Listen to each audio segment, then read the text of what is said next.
ചൊരങ്ങ കഷ്ണം. അതിപ്പോൾ നമ്മൾക്ക് 3 പേർക്കുള്ളതാണിത് ഞാൻ ഇപ്പം ഉണ്ടാക്കിയത്. ചൊരങ്ങ, തക്കാളി, പച്ചമുളക്, ഉപ്പിട്ട് മഞ്ഞൾപ്പൊടി ഇട്ടുകൊണ്ട് വേവിച്ചതാണ്. ജീരകം, തൈര്, മഞ്ഞൾപ്പൊടി. ജീരകം വെച്ചാൽ ചെറുതും എടുത്തിക്കണ്, ഒരു 1/2 ടീസ്പൂണ് ചെറിയ ജീരകവും 1/4 ടീസ്പൂണ് വലിയ ജീരകവും, മഞ്ഞൾപ്പൊടി, തേങ്ങ, തൈരും. തൈര് വെച്ചാൽ കട്ട തൈരാണ്. തേങ്ങ കുറച്ച് 3 പേർക്ക് കഴിക്കാനുള്ളതെന്ന് ഞാൻ പറഞ്ഞല്ലോ, അതിനാവശ്യമായിട്ടുള്ള ഇതാണ്. ഇത് മിക്സിയിൽ നല്ലതുപോലെ അടിച്ച് വെച്ചതാണ്. തേങ്ങ, തൈര് അടിച്ചുകൊണ്ട് ഒഴിച്ചിട്ടതാണ്. ഇതൊന്ന് ഒരു ചെറുങ്ങനെ തിള വന്ന തന്നെ തീ ഓഫ് ചെയ്തതാണ്. ഇനി നമുക്ക് വെളിച്ചെണ്ണയിൽ താളിച്ചിട്ട് ഉള്ളി, കടുക്, പിന്നെ ഉലുവ എല്ലാം താളിച്ചുകൊണ്ട് കരിവേപ്പില, മുളകൊക്കെ താളിച്ചുകൊണ്ട് വയ്ക്കുക.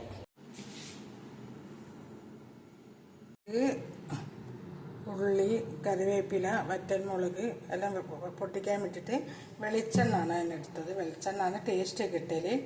വെളിച്ചെണ്ണാണ് നല്ലത്. ഇത് ചൂടാവട്ടെ. വെളിച്ചെണ്ണ നല്ലതുപോലെ ചൂടായതിന് ശേഷം നമുക്ക് കുറച്ച് ഉലുവ,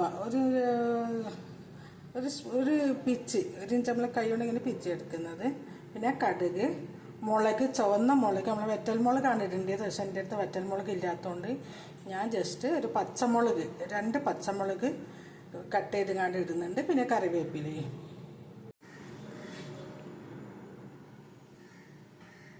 ഉലുവ,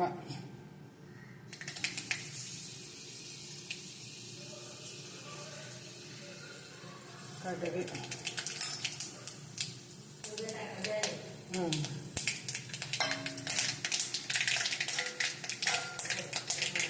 ചെറിയ കുഞ്ഞുള്ളി, പച്ചമുളക്. ഞാൻ ചുവന്ന മുളക് ഇല്ലാത്തതുകൊണ്ട് പച്ചമുളക് ഇടുന്നതാണ്.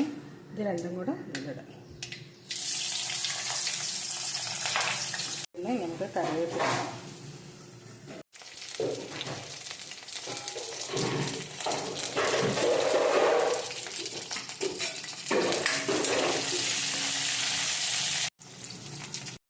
മോര് കറി റെഡി ആയിട്ടുണ്ട്.